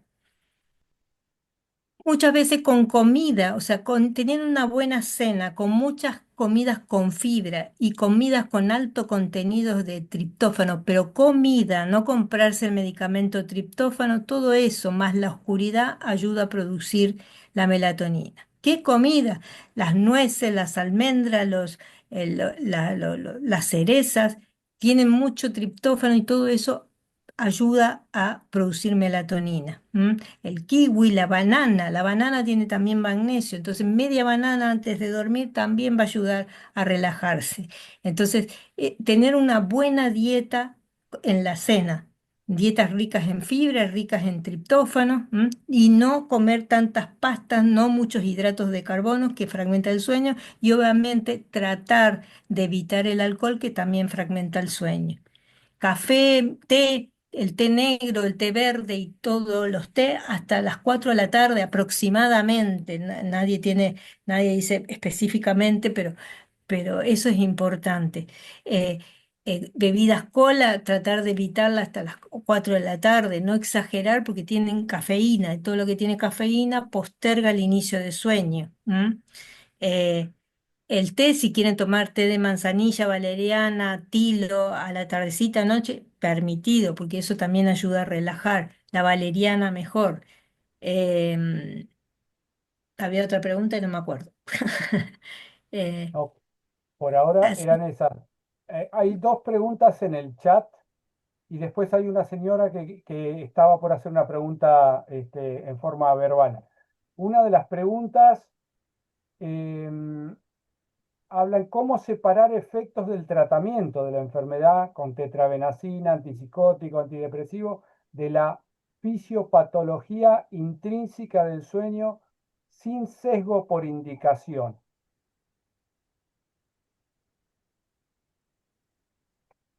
eh, Es una pregunta Perdí. médica. sí, sí. ¿Cómo separar, o sea, los horarios? A veces, Efectos del Ah, bien. tratamiento de la enfermedad, sí, digamos, y entre paréntesis, con tetrabenazina, antipsicóticos, antidepresivos, de sí. la fisiología intrínseca del sueño. Sí, Y muchas dice, veces, bueno, hay que sin tener un elegir. sesgo, ¿no? Sí, no, no es fácil. Muchos medicamentos, nosotros hablamos de la cronofarmacología. Tratamos, no siempre se puede, tratamos de todos los medicamentos que producen insomnio o que producen, sí, insomnio sobre todo, o pueden llegar a fragmentar. A veces los antihipertensivos producen insomnio. Muchos, los más comunes pueden llegar a producir en personas predispuestas a insomnio. Los hipolipemiantes producen también, pueden producir insomnio. Y sin embargo se suelen dar de noche. Entonces, todos los antipsicóticos que ponen un poco exaltados a los pacientes, o los antidepresivos, que sea la venlafaxina o algún otro, la mayoría de los antidepresivos los damos a la mañana. Tenemos algunos, como decíamos ahí, que se pueden usar a la noche. Puede ser mirtazapina, ayuda a dormir. Bueno, tiene acción hipnótica, sedante. Y si no se puede cambiar los horarios, por lo menos que no le estén dando a las 11 de la noche. Lo ideal es dárselos al tipo 6 de la tarde, 7 de la tarde a más tardar. Melatonina, 10 de la noche, y si les tenemos que dar algo para dormir, 10 11 de la noche. O sea, lo que sería para dormir entre 10 11 de la noche. No más, tampoco porque no van a dormir. Y puede ser antidepresivos con acción hipnótica o hipnóticos para ayudarlos a dormir. Y lo demás, obviamente, a veces hay que dar, así hacemos también con epilepsia, cada 12 horas. Bueno, 7 de la mañana, 7 de la tarde. O sea, tratar de alejar los medicamentos que a la larga pueden producir insomnio en estos pacientes. Y siempre bueno, eso, oscuridad de noche, si vamos a dar melatonina, oscuridad de noche para favorecer. Y tratar, vuelvo a repetir, no se puede, a veces hay que dar medicamentos en rigurosos horarios, pero bueno, si van a producir efectos colaterales en el sueño, preferentemente un poco alejado de los mismos. Mm.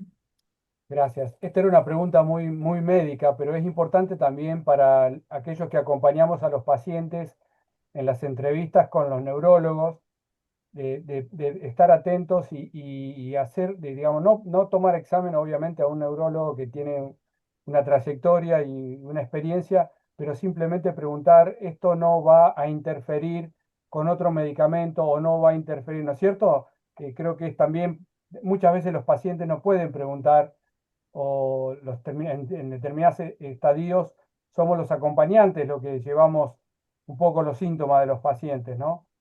Y está buena la Exacto. pregunta de tener en cuenta en la entrevista con la consulta con el médico. Sí, a Sigo veces. con otra. A ve- Sí, perdón. A veces incluso no hay muchos estudios de los efectos de muchos medicamentos sobre el sueño. Muchos medicamentos que usamos, no hay estudios. Muchos medicamentos nuevos para epilepsia, por ejemplo, casi no se sabe algunos, pero no es que estudiaron con polisomnografía cómo interfiere en el sueño.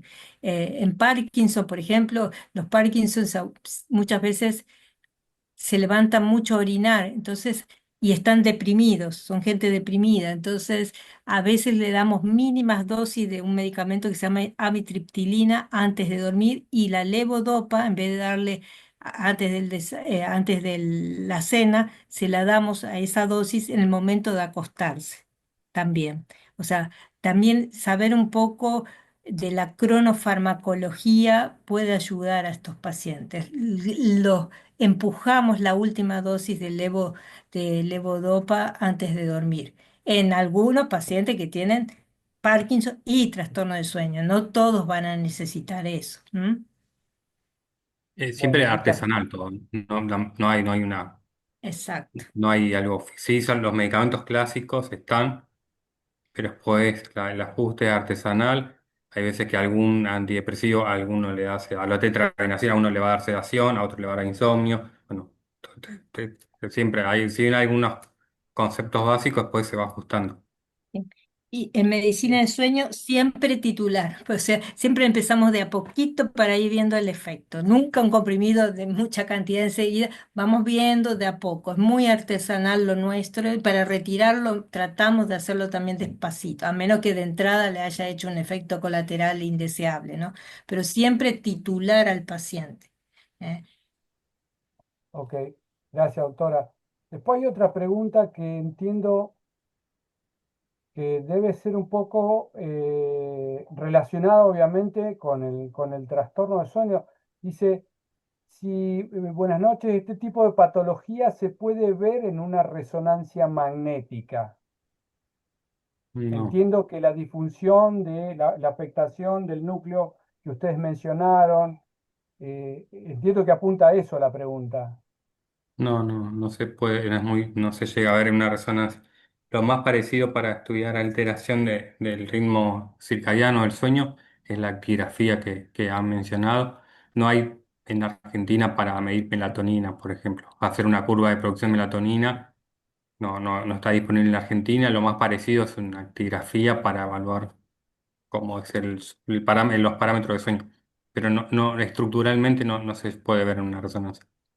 Sí, Ok, quizás viene que alguno tiene la glándula pineal calcificada. pero eso puede ser un hallazgo nada más. Y a veces la persona sigue produciendo melatonina como cualquier otra persona. ¿M? Quizás por eso, pero eso no significa enfermedad o no va a producir por eso un trastorno del sueño. ¿Eh? Ok, gracias. Ahora le estoy activando el micrófono a una señora que está identificada como Motorola RARS 40 Ultra. Señora, puede preguntar. Hola, Discúlpeme que le haya hola, buenas cortado. noches. No, no se preocupe, gracias.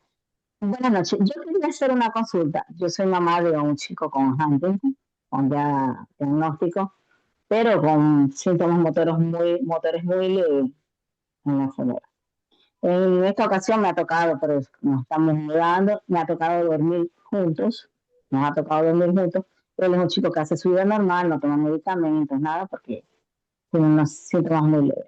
Pero veo que en la noche me ha tocado dormir con él y se mueve mucho en la noche. Yo sé que es propio de la enfermedad, pero yo quisiera saber si él está teniendo un sueño reparador o no, porque igual yo le pregunté el otro día, él ya sabe su enfermedad, le digo, te moviste mucho en la noche, ¿vos sentís que dormís bien? Y él me dice, sí, o sea, duerme tranquilo, duerme sus horas, en la noche se levanta, va a hacer todas sus cosas, pero en la noche tiene eso. Entonces yo quisiera saber si es como ahora escuché que decían que hay gente que dice, no, sí, duermo bien y cuando se le hace cierto estudio, ven que la persona no está teniendo un sueño reparador. En su caso, no sé si él está teniendo un sueño reparador o ese sueño que él tiene es normal por su enfermedad. O sea, es algo que no le afecta. No sé qué me podían orientar al respecto. Habría que estudiarlo, ¿no? La mejor manera sería la polisomnografía para saber em, si no tiene, como decíamos antes, capaz que tiene otras cosas también, otros de los Mm. diferentes tipos, capaz que patea mucho. Eso por un lado. Oh, Segundo, también ver el hierro, ver el magnesio, otros valores, si es un chico joven, aparte de su enfermedad, digamos, Bueno, joven, ¿cómo son 32 los años. movimientos? ¿Cómo serían los movimientos que refiere? Eh, es como se hace la patear manos y pies. De repente está durmiendo tranquilo y de repente hace así, ese salto, Movimientos, ese saltito. ¿sí? Saltitos. Ajá, ese saltito, sí, ese saltito. Mm. Y se voltea para el otro lado. Y hace así. Entonces me ha tocado dormir en la noche y soy yo la que me despierto. Pero ya sé que es propio de su patología que él haga eso. Pero lo que no sé si está teniendo un sueño reparador verdaderamente. Igual en la mañana Eh, se levanta, hace su vida sí. normal. Oh, ok, Está si es al consumiendo inicio del alimentos. sueño, es normal. Si No, aparece cuando el sueño es profundo. Él se duerme durante el sueño, profundo claro. Y durante el sueño. podría ser lo que nombramos, pero bueno, hay que estudiar de estos movimientos que hablaba la doctora, periódicos durante el sueño, que a veces pasa cuando hay una vitamina baja o con alguna otra medicación que da movimientos bruscos de Por patadita eso, y o sea, de los pies. no sé si es por la propia patología que pasa eso o porque no está teniendo un sueño. Esa es la parte Sí, que no estoy muy... Podría ser eso es bastante. A nosotros lo vemos con frecuencia en la población general. No, la gente, las mm. mioclonías de Huntington son típicas en vigilia. Pero y- sí. y como Eso, porque yo he decíamos, escuchado con respecto a la enfermedad, cuando el paciente duerme, él duerme tranquilo, pues no hay movimiento, no hay los movimientos, esos motores involuntarios que ellos tienen al estar despiertos. Por eso es que no sé si ese movimiento que le está teniendo cuando duerme es normal de la enfermedad.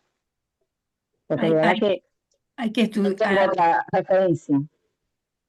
sí, hay que estudiarlo y ver. O sea, como decíamos al principio, hay muy pocos estudios en Huntington. ¿Y Por eso caemos el foco en Huntington. Entonces, con qué se estudió? Con actigrafía, no con polisomnografía. O sea, es muy difícil, eh, o sea, eh, el mejor estudio, o sea, lo que se dice lo mejor de lo mejor para estudiar sueño es la polisomnografía, lo que decía el doctor. Hay que poner electrodos en la cabeza, ver cómo sí, sí, sí, respira, electrodos en las piernas.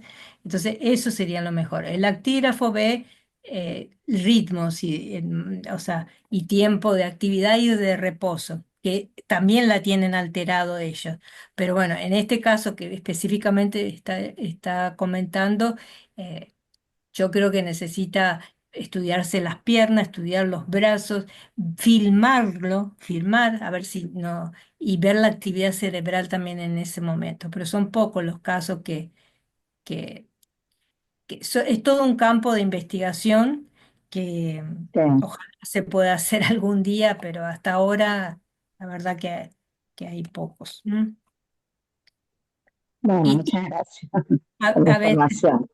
de todas maneras, igual, siendo un chico, insisto, por lo menos si no puede hacerse el estudio del sueño, también estudiar la química, o sea, el laboratorio, estudiar qué perfil férrico tiene, qué magnesio tiene, dosajes de vitaminas, la B12, la B6, ver eso.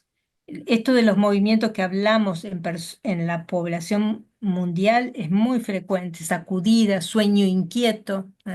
Eh, Hay una nueva entidad que no hablamos, pero en los niños se está Movimientos describiendo. oculares también tiene, movimientos oculares en el sueño.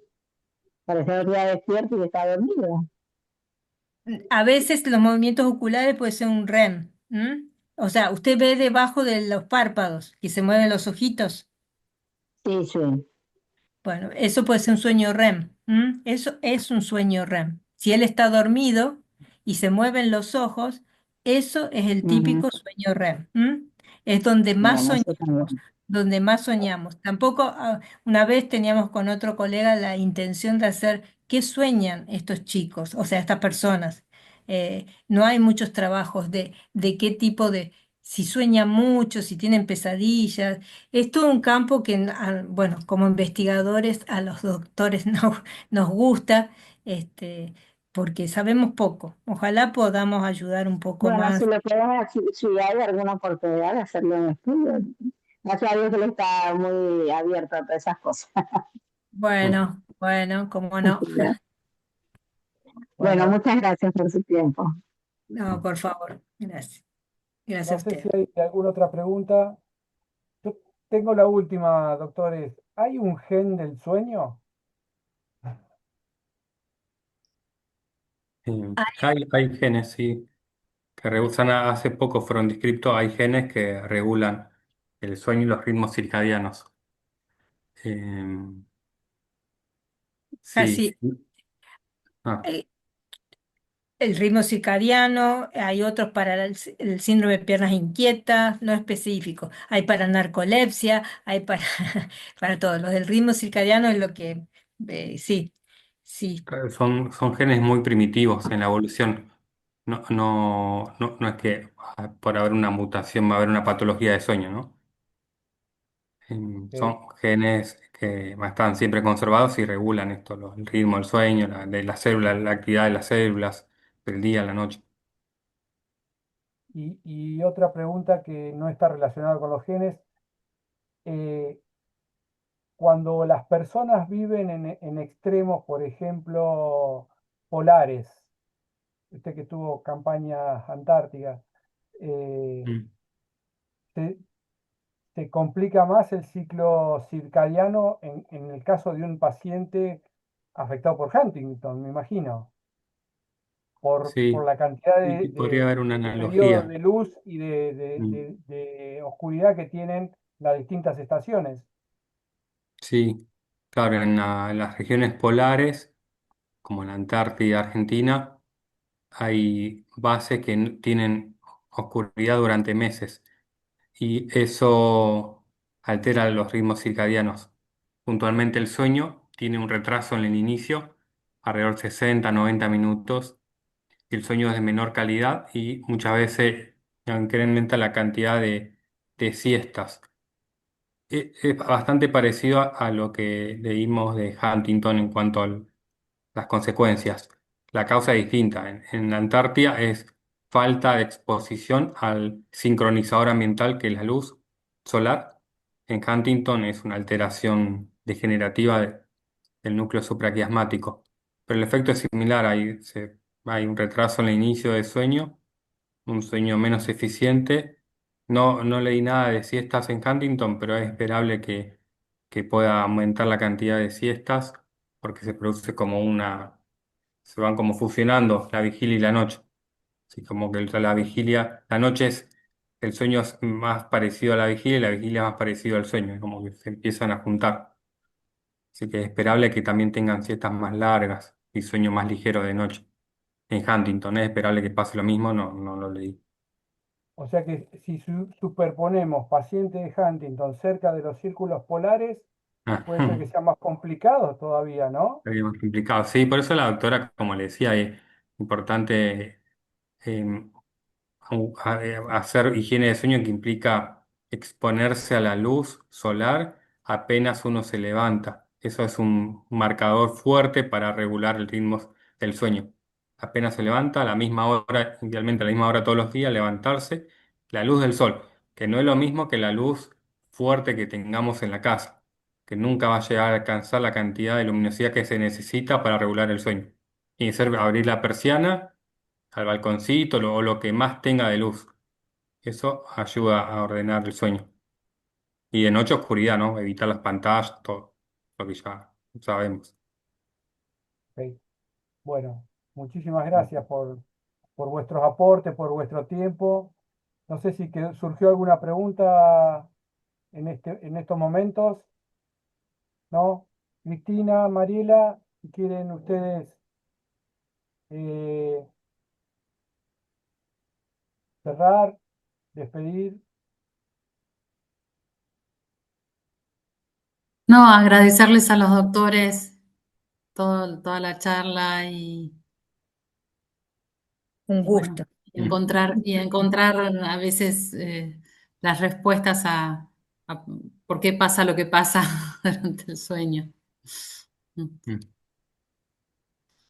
Yo también les Muchísimas quiero gracias. agradecer y creo que los que tenemos algunas herramientas más para los que estamos al cuidado de nuestros seres queridos, para poder interactuar con ellos, conocer por qué les pasa lo que les pasa y poder interactuar con los profesionales para decirle, para contarles, ¿sí? Contarles qué es lo que le está pasando y de manera tal de que el profesional pueda intervenir con las medidas que crea más oportunas, este, para, para, para que el sueño no le repercuta a toda la familia, pero principalmente para que no le repercuta al paciente durante el día que no duerme, digamos, porque me imagino que también esto se trasunta en irritabilidad, en ansiedad, en situación de estrés por falta de sueño también, ¿no?